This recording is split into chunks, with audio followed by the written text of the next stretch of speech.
halo dan halo. Oke teman-teman, hari ini saya sama tim aku, pokoknya Instagram mereka ada di deskripsi aku, kalian follow aja semuanya teman-teman aku. Di sini kita bukan buat video yang kayak kalian lihat di konten-konten aku kemarin gitu kan. Di sini aku melakukan sesuatu. Pertama-tama sih aku ucapin terima kasih buat teman-teman yang sudah subscribe di channel YouTube aku sehingga aku sekarang ini bisa mencapai dikit lagi 30.000 subscriber dan bisa menghasilkan sedikit lah di situ rezeki kan. Kenapa aku membikinkan sesuatu yang lain daripada yang lain hari ini? Karena sebagai rasa ucapan terima kasih aku dari teman-teman, hari ini ada rezeki sedikit dari aku, gaji pertamaku dari YouTube itu. Intinya terima kasih YouTube, terima kasih buat teman-teman yang sudah subscriber. Di sini aku sama teman-teman aku kunjungi salah satu panti asuhan yang ada di Samarinda. Pokoknya dia di pedesaan lah ya. Di sini kita akan bagi sedikit rezeki. Kenapa? Karena tanpa doa dari kalian, tanpa doa dari orang, aku nggak bisa sampai sejauh ini sekarang gitu. Ini gaji pertamaku dari YouTube. Di sini aku bagi sedikit rezeki buat kasih di panti asuhan. Panti asuhan ini apa namanya nih? Panti asuhan Baitul Wahab. Nah, di luar jalan deh, kalau orang Samarinda pasti dia tahu gitu loh. Pokoknya kalian subscribe aja channel YouTube aku di bawah ya. Intinya terima kasih buat teman-teman semua, terima kasih buat YouTube juga. Wahai anak muda, belajarlah dari sekarang jika kamu mempunyai penghasilan yang lebih. Belajarlah berbagi. Kenapa? Karena berbagi itu indah gitu loh. Indonesia ini masih kurang toleransi lah. Tingkatkanlah rasa toleransi kamu terhadap sesama, khususnya anak-anak muda yang sudah penghasilan dari YouTube atau pengusaha sendiri. Belajarlah berbagi antara sesama. Berbagilah kepada orang yang lebih membutuhkan. Oke, kalau begitu kita ada cuplikan kami di dalam panti seperti ini.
Jadi Samarinda semua ya? Iya.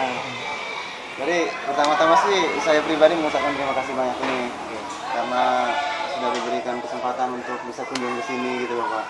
Gitu. Kemarin itu aku cari-cari alamatnya itu susah. 2 minggu yang lalu saya kasihkan minta alamat sama teman, tapi teman ini baru kemarin dia ngasih alamat yang jelas. Makanya hari ini saya pengen kunjung ke sini gitu kan. Syukurlah akhirnya sampai juga di sini. Itu sempat muter ke sana Yasar juga gitu tadi. Yang belok ke sana pertama tadi, pos polisi, belok baru ke kiri gitu tadi. Oh, jalan ekonomi. Iya. Saya aku kan orang Samarinda. Oh, berarti lewat bawah jembatan sampai tadi ya. Iya, bawah jembatan.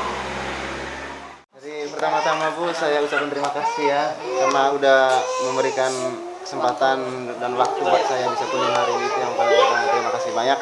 Mungkin janji kita kemarin jam 10 lah. Ya, ketiduran juga, habis itu macet nyasar juga. Soalnya aku bukan orang Samarinda, aku cuma kuliah di Samarinda, merantau.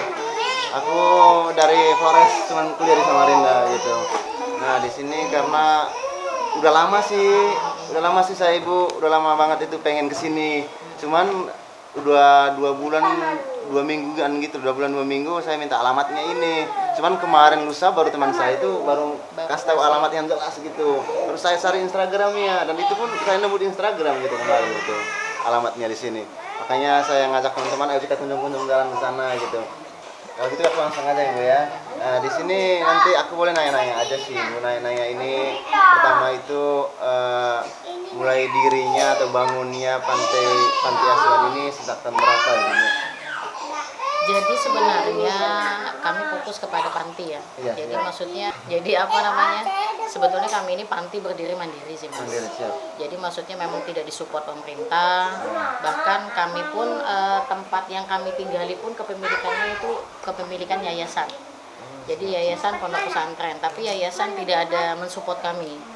Nah, jadi untuk kami ini sebetulnya yang bayi balita ini yang ada bayi balita di sini. Iya, siap. Nah, tapi untuk yang anak-anak yang usia sekolah dari usia SD sampai SMP, SMA, nah itu karena kami manajemen, kami memakai manajemen pondok pesantren. Tetapi nafkahnya itu dari panti semua. Nah, jadi walaupun kami tidak disupport oleh yayasan pondok pesantren, tapi yang menafkahi itu ya dari panti asuhan ini.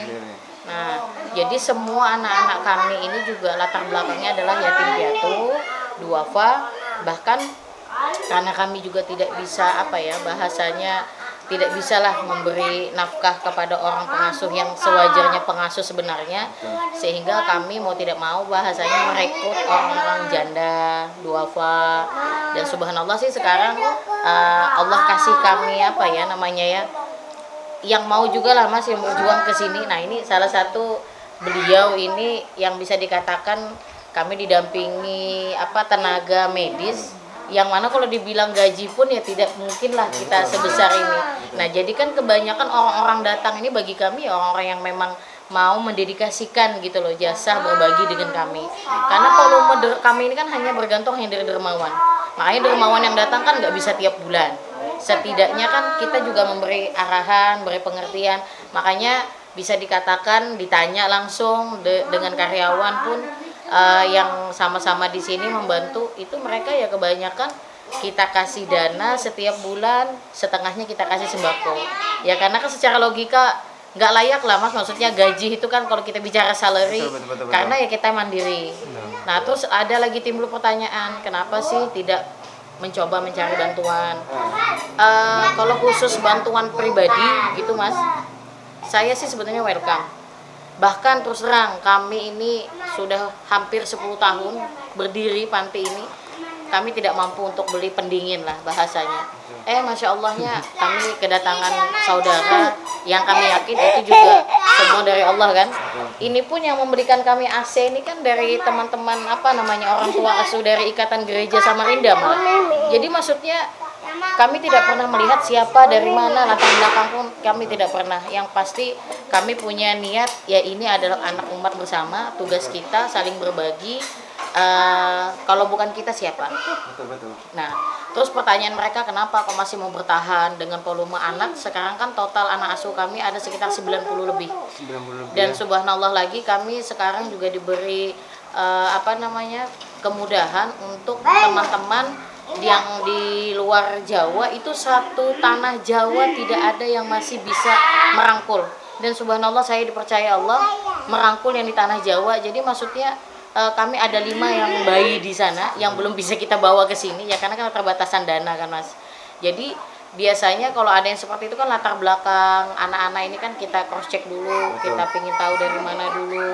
Nah biasanya itu sih kita ini kan. Contoh ini kemarin itu statusnya kemarin adalah ibunya kan kekerasan rumah tangga.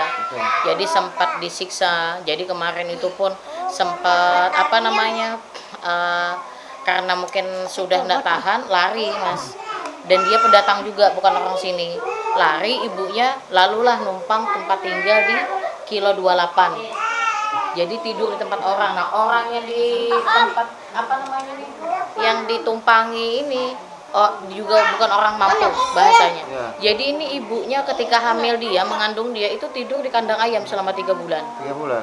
Jadi sempat kita survei, kita lihat, ternyata benar.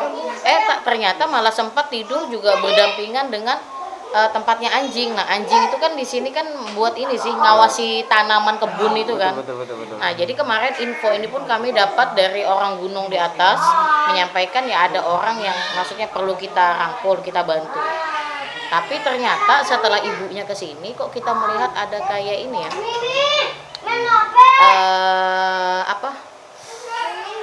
kayak tekanan batin ya kayaknya. Ternyata seperti itu gitu loh Mas. Jadi sehingga ya agak nggak nyambung kita bicara. Nah, padahal kita tidak pernah sih sebetulnya memisahkan antara anak dengan ibu. Tapi kalau seandainya itu berakibat fatal dan tanpa pengawasan kita yang kita takutkan, makanya kami pun mau tidak mau kemarin ketika dia lahir usia 3 hari ibunya kita kembalikan. Nah jadi sebetulnya anak-anak ini ya punya latar belakang masing-masing. Tidak adalah, kita tidak bisa menjudge orang kenapa dia tidak apa ini segala macam. Tapi pasti mereka juga punya alasan mengapa ada di sini. Seperti ini kan usia 1 hari kemarin. Ini usia 1 hari kita ambil di rumah sakit MUI sekolah ini. Ini pun dari ujung pandang dan sampai detik ini pun nggak ada kabar orang tuanya. Ada nggak di sini yang umurnya yang paling tua? Paling tua, nah saat ini masih sekolah. Oh, masih sekolah dia ya? Paling tua saat itu kami dapat dia tuh di terminal Lempake Mas. Tali pusar saat itu. Ada informasi dari orang juga? Anda, bukan informasi. Saya sendiri waktu itu jalan di terminal Lempake, ketika itu bawa makanan, ternyata ada orang nitipkan anak. Dan kalau kita bicara usia kita hampir 10 tahun, berarti umur dia sudah 10 tahun di sini. Jadi berawal dari dia sebetulnya. Berawal dari dia ya? Dari dia awalnya, tapi kok tiba-tiba kok semakin waktu berlalu kok semakin banyak yang Allah datangkan gitu. Ya walaupun terus terang harapan kami ke depan ya kami pengen punya tempat yang lebih layak, karena ini pun kan sebetulnya bukan punya kami. Suatu saat yayasan kalau mau mengambil ya mau tidak mau kan ya kita harus berlapang dada lah untuk keluar. Jadi sebetulnya mungkin bisa dilihat Masnya, saat ini kami sudah tidak bisa lagi, tempat ini sudah tidak bisa ditempati untuk anak-anak bayi karena volume anak-anak yang balita aja sudah seperti ini. Makanya kami kemarin itu karena sudah melihat sering banjir ini segala macam, ya sepertinya kami harus bangun di depan. Nah makanya di depan itu pun kan bahasanya tempat darurat lah, karena hanya dengan kayu saja. Karena ya itu tadi yang bayi kami pengennya punya ruangan khusus gitu loh Mas. Jadi yang balita ini ya biar di sini. Karena yang kakak-kakak ini suka tunjuk-tunjuk mata, colek-colek adeknya, suka cium-cium. Nah itu makanya kan memang harus ruangan ya dipisah. Intinya sih saya kembali terima kasih Bu, terima kasih banyak ya sudah mungkin kedatangan kami di sini sangat mengganggu adik-adik di sini semua ya kan. Gitu. Mudah-mudahan teman-teman di luar sana yang nonton video ini di sini kita bukan saya pribadi di sini saya bukan memamerkan sesuatu. Kenapa? Karena saya di sini udah lama banget pengen ke sini, cuman saya tadi baru kemarin nemukan alamat yang jelas gitu loh. Gitu. Memang banyak panti asuhan yang lain yang ada di Kota Samarinda, cuman itu kebanyakan orang sering telusuri di situ. Nah, makanya saya harus cari yang lain yang agak jauh dari Kota Samarinda, yaitu tempatnya di sini. Buat teman-teman di luar sana, ayo anak muda belajarlah berbagi. Kenapa? Karena berbagi itu indah gitu loh. Ketika kamu sudah punya penghasilan yang sedikit lebih bukan diharap sih, gimana sih bahasanya Ibu, belajarlah dan mencobalah untuk saling berbagi kepada lingkungan yang membutuhkan gitu. Karena tidak semua orang kan bisa mampu di posisi Iya, mereka. karena tidak semua orang bisa mampu di posisi mereka. Dan saya pribadi, saya anak perantauan dari Flores. Di sini saya bangga banget. Kenapa? Karena saya bangga bisa ketemu sama ibu ini dan teman-teman di sini, habis itu adik-adik sekalian jauh dari Flores. Ini adalah momen pertama saya dalam hidup. Nah, gitu. Saya bangga banget buat teman-teman di luar sana. Pokoknya kalian orang Samarinda, alamatnya nanti saya taruh di deskripsi saya, alamat jelasnya gitu. Dan habis itu jika kalian pengen kesini, hubungin nomor yang ibu yang nanti saya cantumkan di sini gitu loh. Gitu. Ibu ya. Ini terakhir dari saya Ibu ya. Oke. Pesan Ibu dong buat orang-orang di Samarinda sekitarnya lah. Kenapa kita bicara Samarinda? Karena kita di kota Samarinda ini kan, Betul. Kalimantan, Samarinda, bahkan Indonesia. Pesan Ibu buat gimana sih tingkat rasa kepedulian antara sesama itu Ibu? Mungkin saya lebih kepada ingin merangkul sih Mas. Stop untuk aborsi, itu yang pertama. Kedua, apapun yang sudah terjadi itu dijadikan pelajaran. Jika memang Allah memang sudah menitipkan amanah, kalau memang kita sudah merasa tidak mampu, lebih baik serahkan kepada yang bisa mendidik. Nah, jadi bukan berarti dengan aborsi itu menyelesaikan masalah, atau tidak aborsi tapi malah meninggalkan dia di jalan kan gitu. Karena tidak semua orang, anak yang suatu saat mereka pun akan bertanya hak mereka sebagai anak. Mereka akan bertanya di mana orang tuaku. Jadi kita sama-sama belajar. Kalau bukan kita, siapa yang peduli dengan mereka? Kalau bukan sekarang, kapan kita bisa peduli dengan orang lain? Itu aja sih. Aku rasa buat teman-teman di sana sudah paham lah ya gitu kan. Jadi ya kapan lagi lah seperti yang Ibu jelaskan semua tadi, semua tertera di situ. Itu poinnya banyak banget di situ nanti. Pokoknya kalian teman-teman di luar sana nonton aja video ini, intinya tingkatkanlah rasa kepedulian kalian terhadap sesama, itu yang paling penting. Saya Zakaria Segaston dan Ibu siapa nama Ibu nih? Zaki Budia. Oke Zaki. Nanti kalian ada Instagram ya kan Panti Asuhan? Ada. Nah, nanti aku taruh di sini di layar sini. Kalian follow aja kalau kalian pengen lihat adik-adik yang ada di sini. Yang cewek yang mana, yang cowok yang mana gitu loh ya. Udah.